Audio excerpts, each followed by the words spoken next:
All right, good afternoon, everybody. My name is Garrett Schmidt, and I am the managing editor for ACO Exhibit Hall.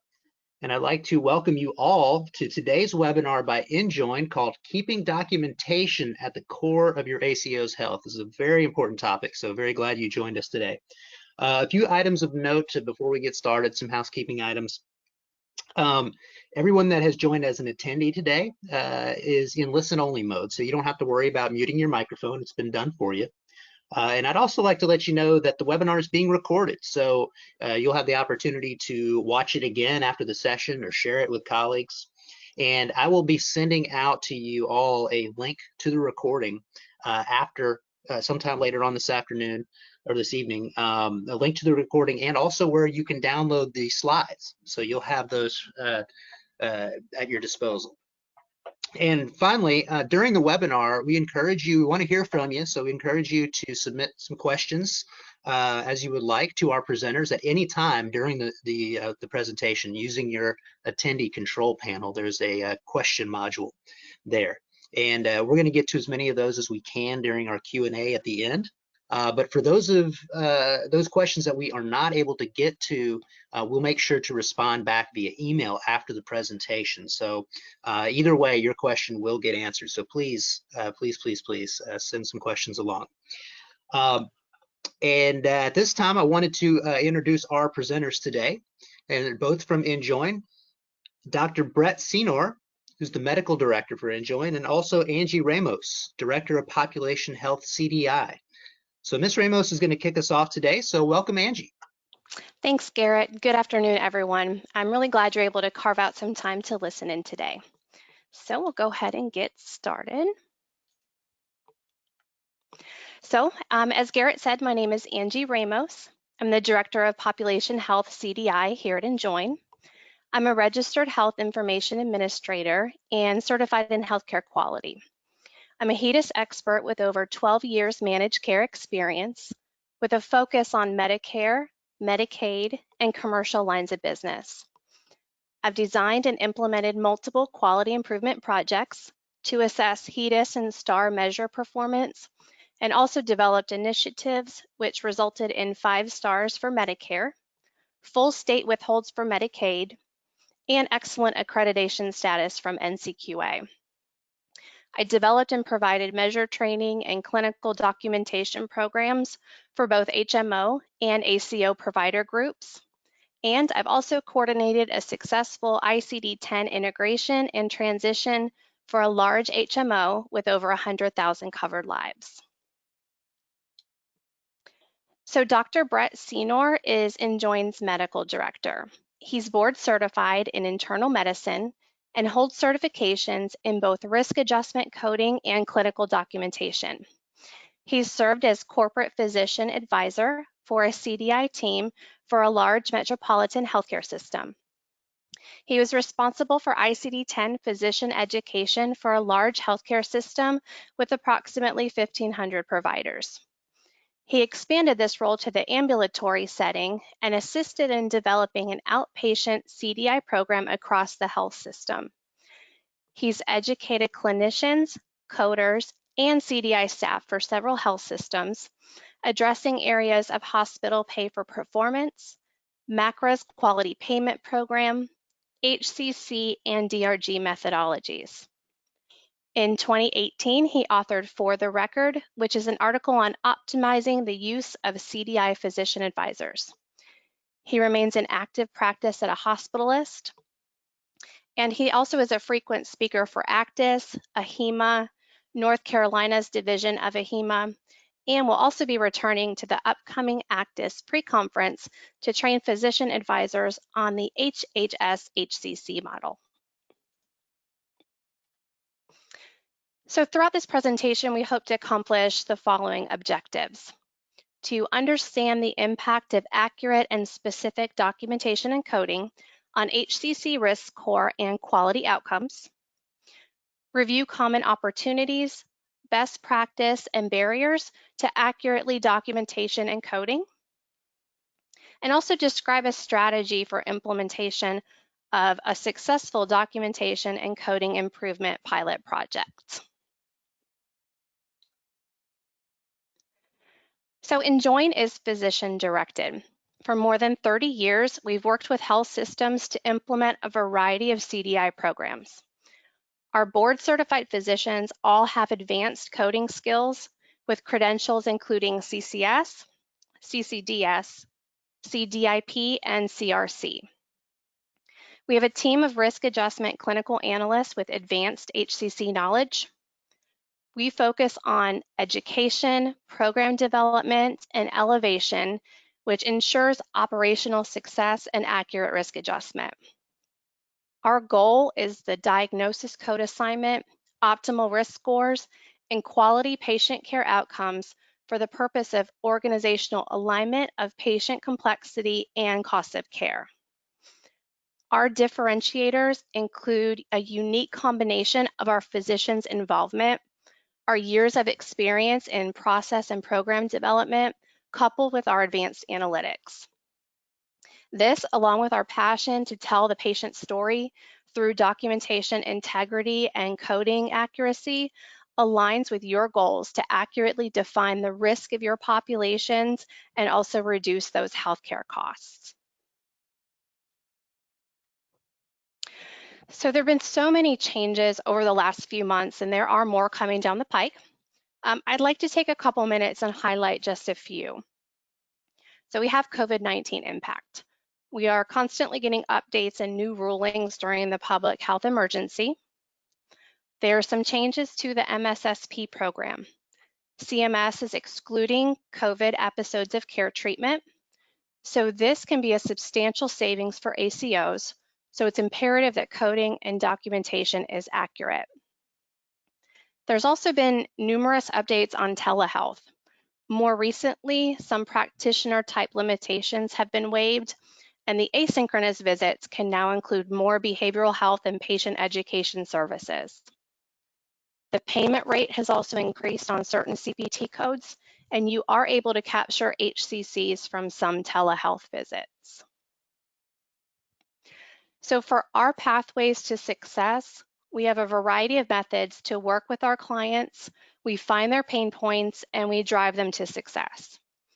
Our offerings include COVID data analysis, both HCC and quality chart reviews, physician-led educational sessions focusing on HCCs, HEDIS, STAR, and also physician advisor training. We can support our clients with rapid implementation of a pre-visit planning program while ensuring the integrity of documentation and coding for those ever-changing telehealth visits or other encounters to capture those missed revenue opportunities that are so critical as we emerge from COVID-19.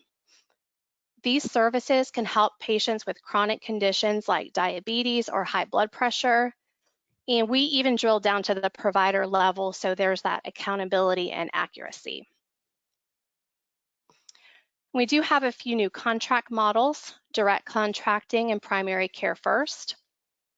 So with COVID on everyone's mind, we don't want to forget about these models.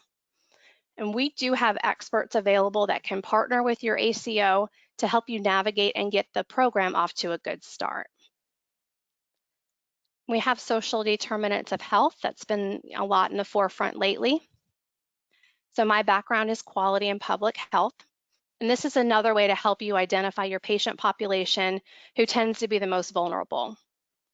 You'll want to be sure your practice is familiar with the social determinant of health examples and are also utilizing all those newer ICD-10 codes.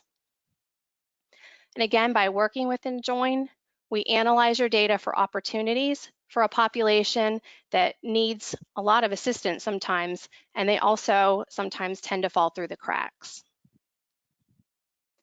Then there's also upcoming changes to CMS HCC methodology.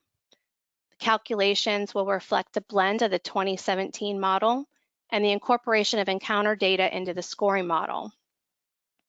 So really, to be successful, health systems should stay up to date on codes and have processes in place to ensure the integrity of the data submitted will pass any regulatory review. They should understand the importance of HCC coding and how it can affect the bottom line. And then lastly, the implementation of extrapolation for RADV findings. So this proposed change is to exclude a fee-for-service adjuster, and this change will be applied retroactively. So why focus on documentation? So you might think, okay, I know my patients and it takes a lot of time I don't have to document everything. So really, what's the big deal if a few codes get missed? Well, when you focus on a CDI program, you improve the clinical reliability and integrity of healthcare data, which appropriately defines the patient population under treatment. The documentation helps identify primary outcomes. So financial accuracy with cost justification and your quality performance scores are reflective of care delivery. Also, there's improved population analytics by precisely identifying patient complexity. So if you're doing the work, you should get credit for it, right? And I really think that this slide does summarize it well, where it says the integrity of your documentation can affect reimbursement, quality scores, and minimize penalties. Clinical documentation tells the story of each patient and their unique encounters. And CDI, which is Clinical Documentation Integrity, programs are necessary to support accurate and comprehensive capture of patient complexity and not just encounter complexity. So why is documentation accuracy a challenge? Well, we know that CDI programs have been in place on the inpatient side for a number of years, but it is a fairly new concept in the pop health or ambulatory space. There's time to review charts normally on the inpatient side, but outpatient moves at a much faster pace. And also, depending on the EHR system, some professional claims go from the physician coder directly to the bill. And then there's also that challenge in getting all the key players together. So someone from Pop Health, your providers, your CDI specialist, your rev cycle team, coding, compliance, and operations.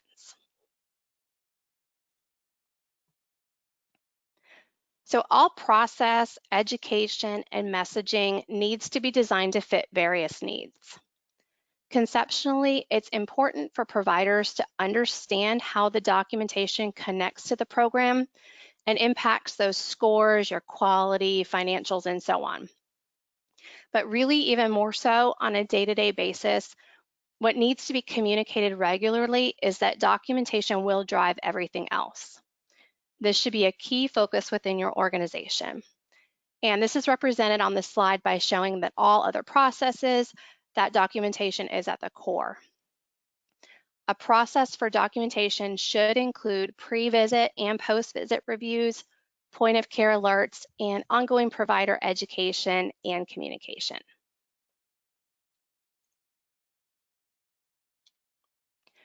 So we'll go ahead and get into some best practice tips right now.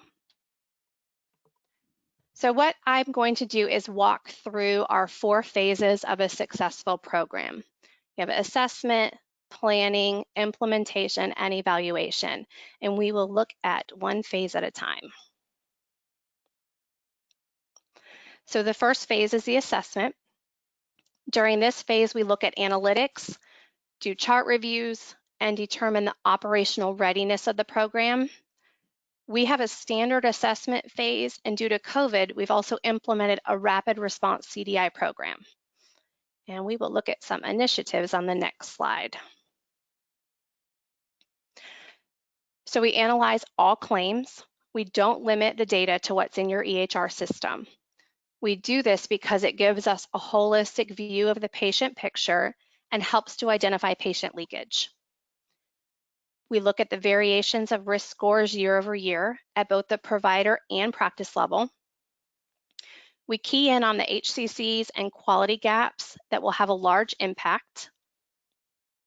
And then coupled with the analytics is chart reviews. So there's great value in chart reviews. You can address possible core issues leading to suboptimal risk scores.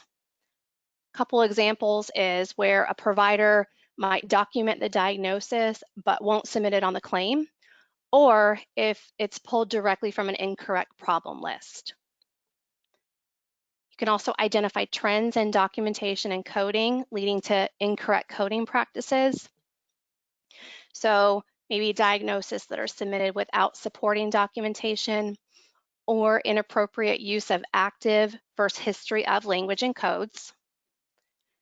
So really, chart reviews provide those real examples, which are invaluable for provider education and also provide actionable data. And lastly, during this phase, we look at the operational readiness of your organization by reviewing current programs.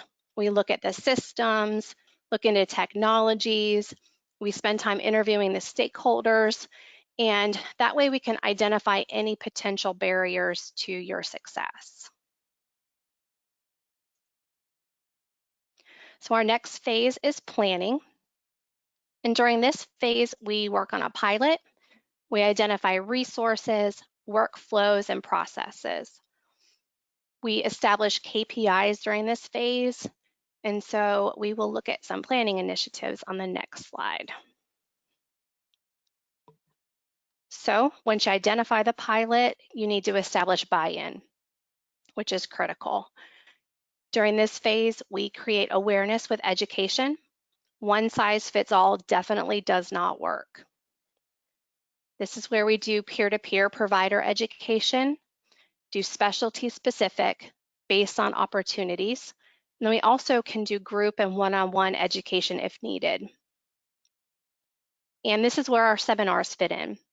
So you have HCC risk adjustment, where the CDI team and providers hear the same message around their unique opportunities. If there's a quality initiative, there's focus on HEDIS and STAR measures and best practice. There's also HCC risk adjustment physician advisor training. And this is where we recommend a pre-visit planning, or what we call PVP chart review process. And I will get into more detail on that process on the next slide. So many organizations will start out with those retrospective reviews, which are not without value. In fact, the first part of our pilot does include a one-time retrospective review, just so we can establish that baseline. However, quickly realize that the information and feedback is much more effective if we can get in front of that provider before the patient crosses that threshold instead of after the fact. So our aim is to prevent meaningful information to the provider that not only addresses documentation gaps, but also has the potential to improve patient care.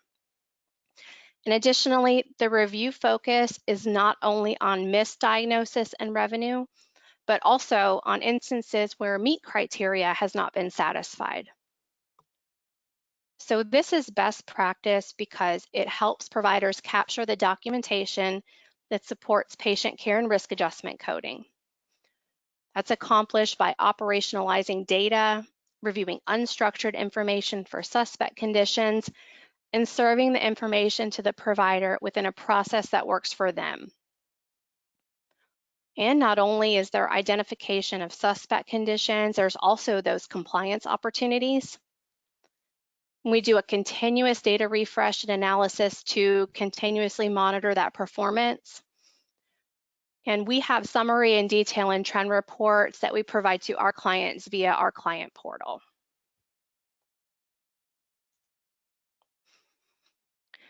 So this slide represents a sample of a PVP workflow.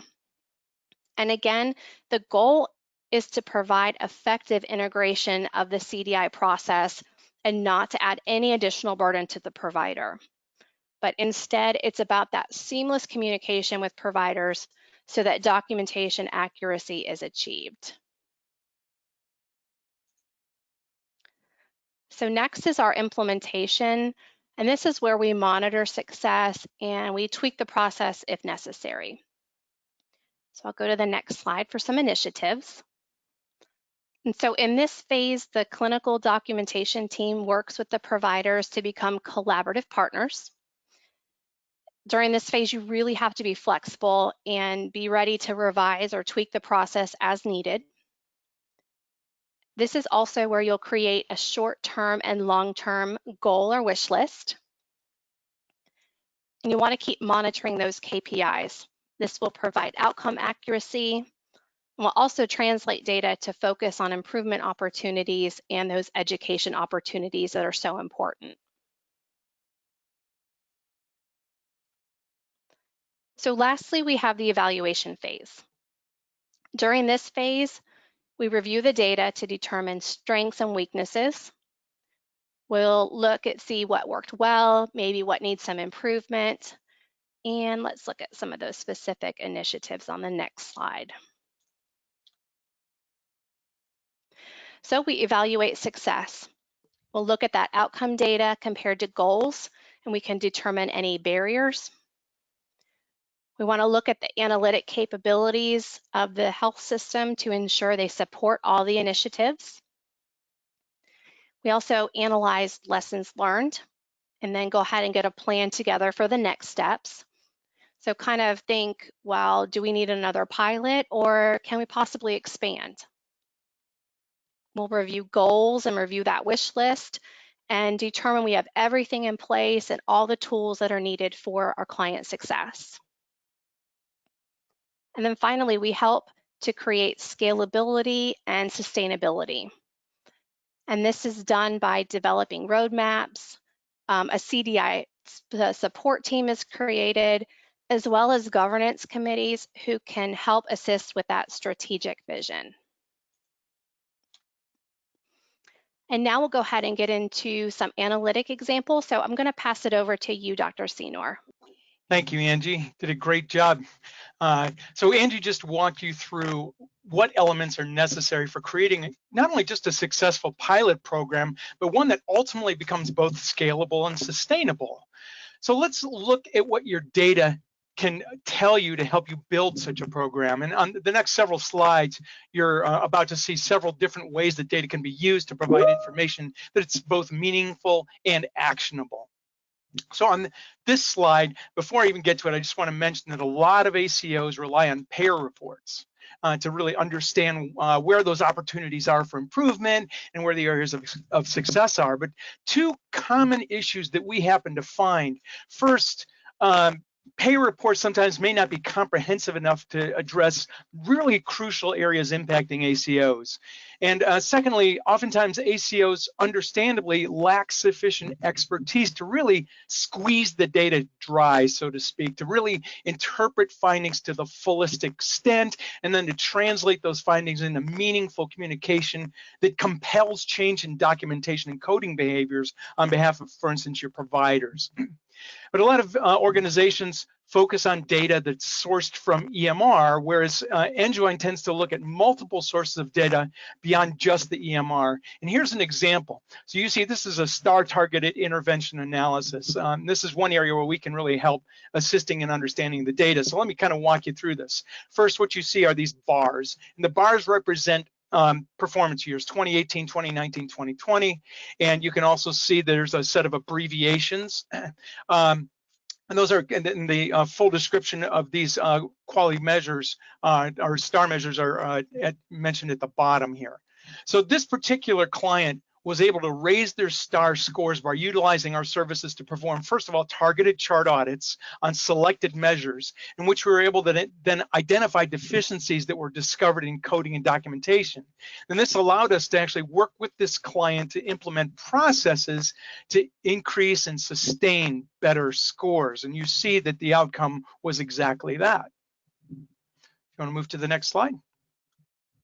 All right, so here are the results of a claims-based analysis for a client. And here what you see, it's looking at performance year 2018. And by looking at this, some things became evident. Okay, first of all, near the top, you see that they had over 18,000 assigned patients in their plan. And that's going to become important in just a moment here. A couple lines down from that, you see that the average patient score, risk score, was just a bit over the normalized average traditional Medicare patient who would have a RAF score of 1. Now, if you look in the middle, you see the number of unique claims IDs was almost 82,000. 81,671.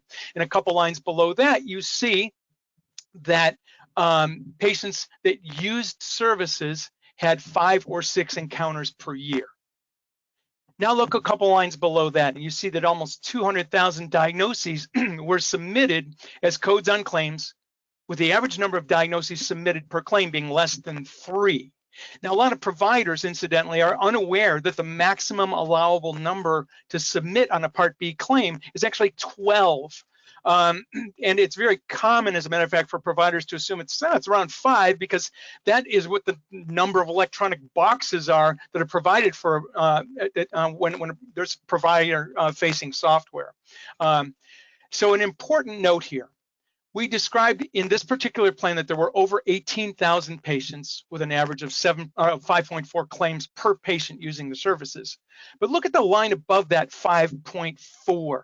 You see that the number of patients that actually had claims was a little over 15,000.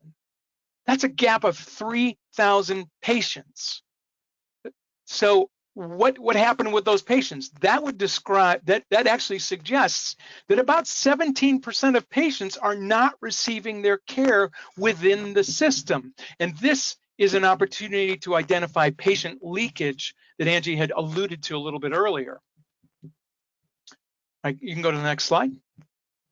So here is an example of a trended analysis that looks at scores across each year's third quarter. So looking at these different groups of patients, we see kind of an interesting similar pattern. There was an initial improvement in scores from 2017 to 2018, and then across all groups, it dropped back down in 2019. So there really wasn't some isolated segment of the Medicare population. So, given the fact that the trends are the same across all these different population segments, it's likely that these providers are either failing to capture previously identified HCC triggers, or they're kind of falling back into old habits and documenting with either less or incorrect specificity. Now, an analysis of claims and charts can help identify which conditions are being improperly captured or just out and out missed. Go to the next slide.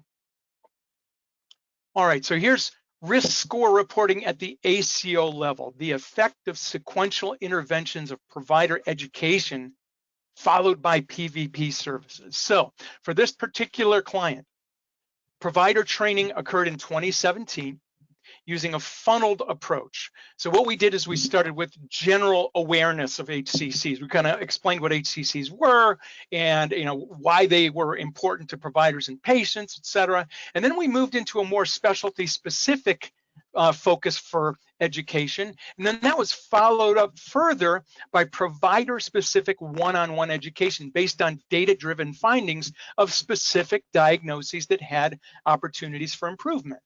And in this particular instance, pre-visit planning services that were then added mid-year in 2018, which uses that preemptive approach for identifying opportunities. So putting it all together, the change from 2016 to 2018, when you account for the improvements in RAF, equated to about $4.5 million of impact to this ACO. And that was based on about a $745,000 increase for every 0.01 change in RAF score. So tiny changes have a substantial impact financially. And data like this can help you to understand that not only just your success, but you can say, hey, maybe it's time to actually expand our program beyond the pilot study. All right, you can go to the next slide. So here's a slide that shows 3 different data-driven impact scenarios to help understand the critical nature of proper documentation and coding. So these numbers are based on a per member per month of $678, and obviously where you are, it's probably a little different, but the trends would probably apply. So this data was derived from CMS HCC analysis from random chart reviews. Now, we typically find that about 44% of MA and MSSP patients have at least one HCC opportunity. Our clients with whom we've collaborated have averaged over $17 million in impact per plan or program. So what you see here in these scenarios, they translate into a dollar impact for every 10,000 patients under a given a plan or program umbrella. And you can see that these numbers that are described here are going to actually be more conservative typically for two of them. So if 31% of the population had HCC capture, you see there on the left-hand side in scenario 1 what the result would be. Improvement of the score of 0.341, the impact of 8.6 million per 10,000. Now let's look at scenario number 2, where there's 33% capture. So again, you see scores going up. You see that the impact is almost 9.5 million per 10,000. And now let's go ahead and push it to 45% capture. And you can see again, the trend remains. The numbers go up higher, the impact becomes substantially more. So you see that the risk scores and the financial impact improve dramatically when you implement an analysis like this. You can go to the next slide. All right, so here's an analysis looking across, instead of the whole HCO, now we're looking at different practices in the ACO that have adopted pre-visit planning. So if you look at this, you see that all of them except for 2 had an upward trend in their average risk scores. And then of those 2 practices, that practice number 6, if you look at the little diamonds above it, that suggests those diamonds represent patient volumes in each practice. And you see they had very low volumes, and that drop off could be explained by just a few patients having a lowered RAF capture. And so it could have a substantial impact on their average. Okay, go to the next slide. All right, so here's a slide that demonstrates a method of understanding what the top 20 open conditions are for this particular ACO. So let's look at the box. Let's look at the congestive heart failure. So the size of any box, it's related to 2 things. One is the coefficient weight of that given HCC and the volume of patients within that ACO that are eligible to trigger that condition. Okay, so what are these conditions? These are open conditions, and open conditions are those chronic conditions that were captured in a prior year that were not recaptured in the current year. And what you see here are very commonly missed in many health systems in which we've assisted with evaluations. So what you see here, heart failure, diabetes with complications, arrhythmias, vascular disease, morbid obesity, cancers. These are the things that tend to represent substantial opportunities. But I want you to notice something, that on the right-hand side of this, you see something called interactions. Okay, these are the disease interactions. So not only is there lost opportunity from dropping heart failure and cancers, but there's also an additional potential financial hit, lost opportunity, because disease interaction credit is also lost, and heart failure drives the vast majority of these. And so this whole thing translated into an average revenue at risk of 2,035 PMPY. Okay, go to the next one. So what have we looked at? We've looked at ACO impact. We've looked at RAF scores by practice. You can also drill down to specific attributed providers to better target education. So this type of slide is often used to show clients who their highest performers are, like you see here from a RAF capture standpoint. And it would be coupled with a follow-up slide that demonstrates the lowest performers. And so for this particular client, many of the top performers had a drop in score from 2018 to 2019. Okay. Conversely, if you look at provider F, there was this continuous increase in her RAF scores, which probably suggests that's a female provider because they're much better at this than us guys are. But when there's a general drop off in RAF, that may suggest that, hey, maybe it's time for an education refresher course on HCCs. Okay, can move to the next slide. All right, so you can use data to break out types of opportunities based on PVP results in the evaluation phase of your PVP program. We can look at financial impact here. So for this particular ACO, there were 2,342 patients that had record reviews. About 43% of them had opportunities, which is pretty much in line with what our normal findings are. Of these opportunities, we reported that A number of these were query opportunities. We tend to call them educational opportunities. These are conditions that are suggested to be present based on a constellation of findings, but were never identified. So these are what Angie referred to earlier as suspect conditions. So, as an example, a patient who's on a diuretic, they're on an ACE inhibitor, and they're on a beta blocker, and they have an echocardiogram that shows a low ejection fraction. Chances are that patient has heart failure, and if it's not captured, you can present the meds to the provider. You can present the ejection fraction and ask them, hey, what are your thoughts about this? And hopefully it will click with them. This patient has heart failure that needs to be captured. So the client was actually better able to understand the potential RAF impact and the average dollar increase per patient in this ACO. And when you calculate based on the size of the population, so you sort of extrapolate the data, you can grasp the total potential impact of these types of recommendations. But that's only one type of opportunity that's reported here. A second type would be found with open conditions that we discussed a little bit earlier. When you look at what was left on the table there, that ultimately boiled down to an additional 1.67 million in additional revenue. So when you put these two sources together, it adds up to almost a $2.8 million impact of money that was left on the table if there were no changes made. Now, calculating the return on investment for reviews like this was over 2,500%. So when we look at the next slide, this will speak to the fact that not only, we really strive for documentation integrity. It's not about just making money. It's also, making sure that what is described is adequately supported. So this is kind of the flip side of the financial coin, revenue at risk, in which codes are submitted, but they're not supported. So for that same population, compliance findings were uncovered with, in this particular case, 36% of the patients. The average weight change would be 0.3314. And the client saw that the total weight of change and the total dollar impact was substantial when averaged across the population of payments.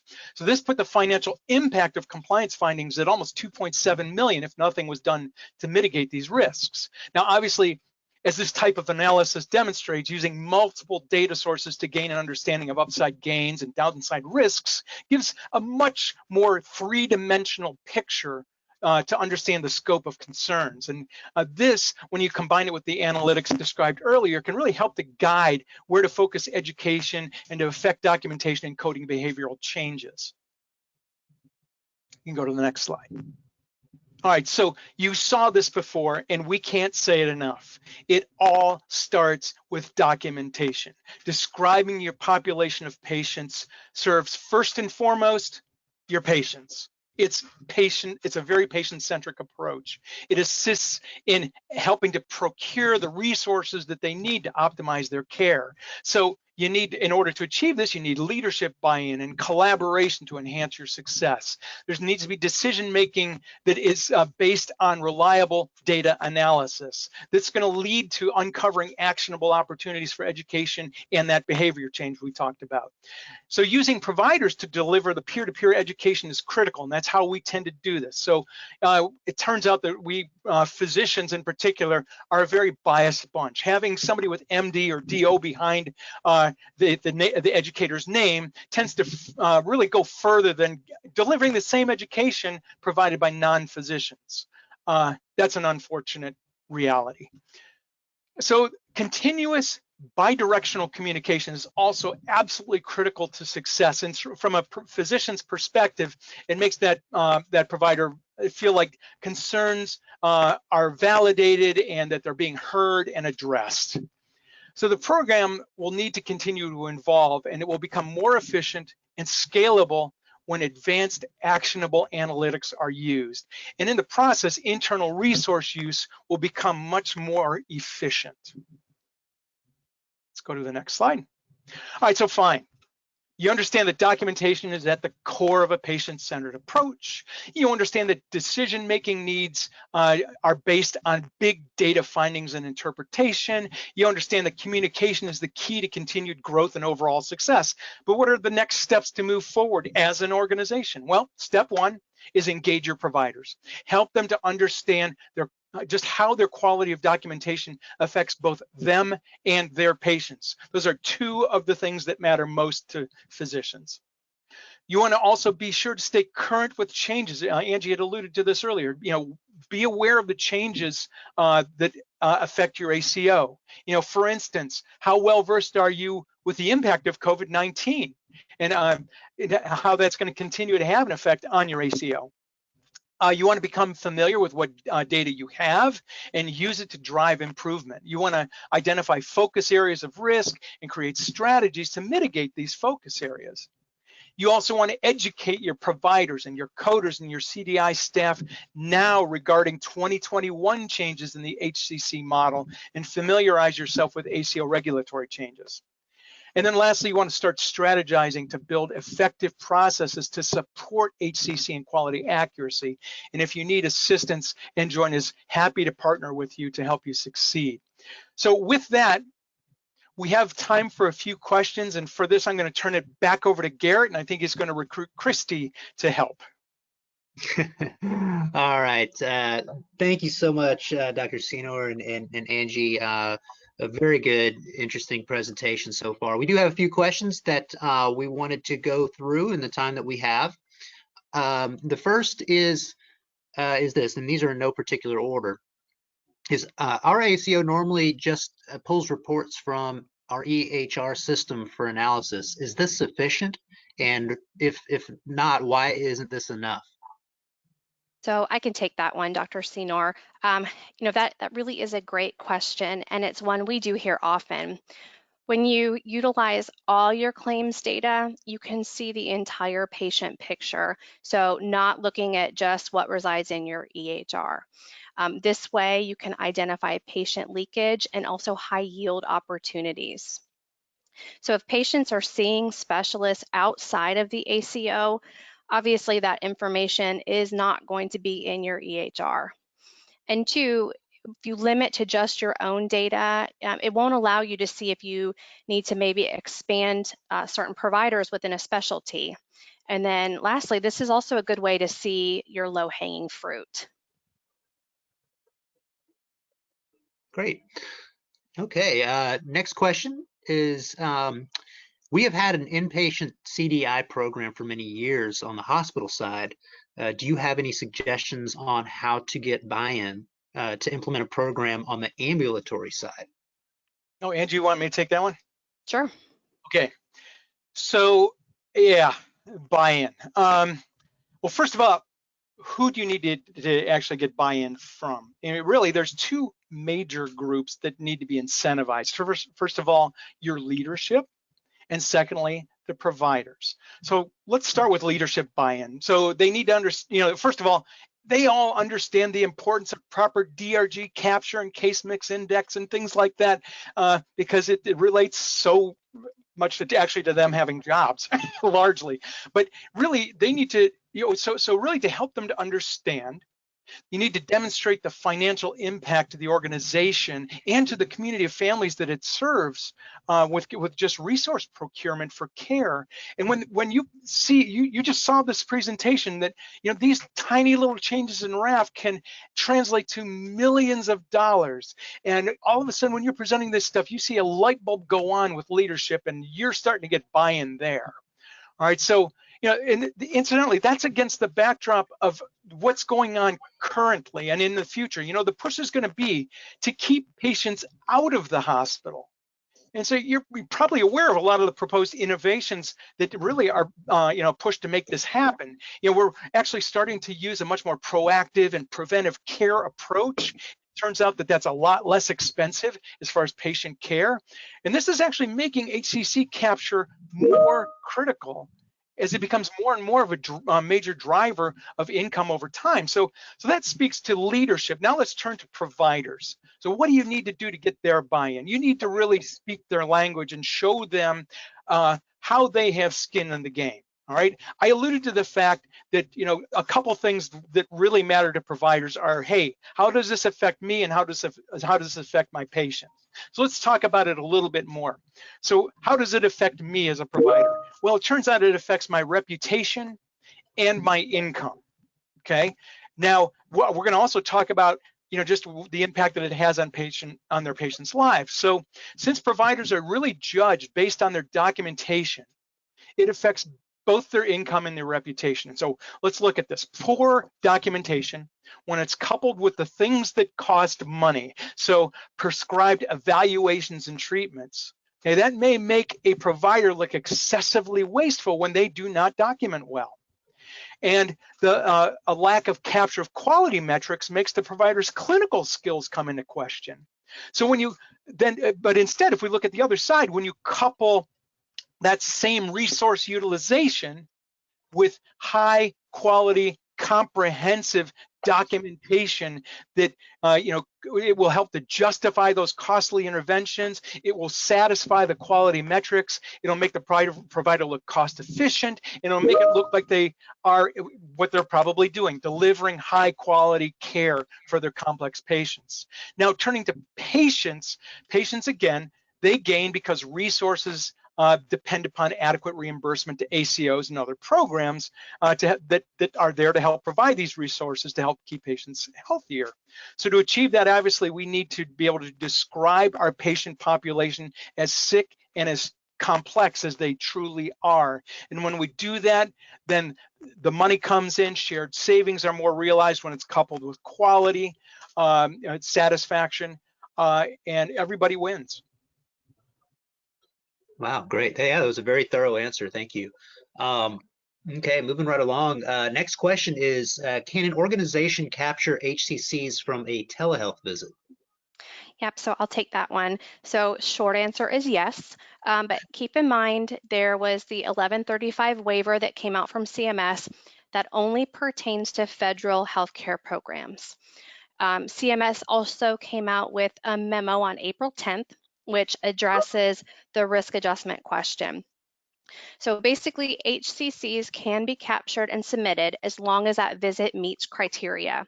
So it has to be a synchronous visit with an appropriate provider, and all that meet criteria has to be addressed. CMS did also state they are accepting diagnosis from telehealth encounters for payment years that are open for submission. Very good. Okay, well, we have a lot of questions coming in, but we unfortunately only have time for one more. And again, for those of you who have submitted questions, we will definitely get back to you via email afterwards. So keep sending them in, even as we're wrapping up here. But this last question is also related to HCCs, because we have technology in place that addresses missing HCCs. Can you expand on how an ideal PVP process works with Enjoin? Yeah, I can take that one. So first of all, a lot of EMRs have the capability of capturing or of identifying HCCs, and it's great that they do that because that can really help to move forward on capturing them properly. But the key word there is properly. What the EMR likely does not recognize is something that actually Angie alluded to. A lot of providers will just go ahead and pick off of a problem list and slap it onto a claim as a visit diagnosis when in fact there was no meet criteria to, that was deployed to actually validate that condition. When you lack meet criteria, that all of a sudden puts that potential HCC trigger in jeopardy. So it's a great tool, but we need to do better. All right, so now that takes us to the PVP process. And this would take a while to answer as to what an ideal PVP process is, but here goes. So again, chart and claims reviews prior to a patient being seen that identify these kind of opportunities are the critical step, and the EMR can help with that. So when we do this, we're looking for those conditions that the EMR typically finds. Those are those open conditions that were previously identified but not captured in the current year. But then there's also those suspect conditions that we have talked about a couple times, those conditions in which there's a clinical constellation that suggests something, but it's not supported. And that's usually what EMRs lack. They're getting better. Some have the capability of capturing maybe 15 to 25 of those suspect conditions, but there's a huge gap in what is necessary. Also, we need to make sure we're capturing quality measures and identifying those gaps to close them. So these are the kind of things that then, when they're identified prior to the patient's arrival, they can be brought to the attention of a provider. Now, a lot of providers will utilize a huddle format to strategize their day, typically with an MA and other staff. And this is the perfect time to discuss these kind of opportunities. Now, getting this kind of information in a format that's not leading is also very critical, but it can be done. So for instance, I used that example earlier about pointing out meds that have been prescribed, and what does that mix of meds suggest that wasn't captured? Your provider can hopefully put that together and say, oh yeah, I'm using that, that inhaler or those nebulized treatments for this patient's COPD, and capture that again. So those are kind of the steps that are necessary and are very much aided by having a PVP process in place that can really help. And I think when you deploy these kind of things, you will see your RAF scores going up appropriately. And I also want to point out that at no point in time did Angie or I ever talk about like upcoding or anything like that, because it's not necessary. It's about documentation integrity. You just describe how sick and complex your patients are, and your RAF scores will appropriately reflect that, and you can defend them. Okay, great. Yeah, and again, great answer. And unfortunately, that's all the time we have for questions today. And again, for those of you who submitted questions, thank you for doing so. We will get to those, I do promise, through email. But as for now, unfortunately, we've got to wrap up for today. So thank again, both of you, Dr. Senor and Ms. Ramos. It was a wonderful presentation, and as we conclude, I'd like to encourage you to visit the Enjoin exhibit booth on ACOexhibithall.com, which is what you're seeing here on your screen. And there you can learn more about them and connect with their team. And ACOexhibithall.com is also where you can find the recording of today's session. As well as the email we're going to send you. And the slides will be available there for download as well. And you'll find both of those in the reference library. So come on by and pay them a visit if you would. Lastly, if you have any specific questions for Dr. Senor and or Ms. Ramos or the Enjoin team, their contact information is here on the slide, and we'll leave this up for a couple minutes as we're concluding. And feel free to make a note of that and contact them directly or me if you have any questions, and we'll be happy to follow up with you for further discussion. And there are a couple bonus slides at the end of this presentation. If you wanted to come and download it later on to get some further information, you will be able to do so. So a little incentive to download the slides. Thank you all for attending today. I hope you found it very informative and helpful. And I hope that you have a wonderful rest of your day. Stay safe and stay healthy. Thanks for coming.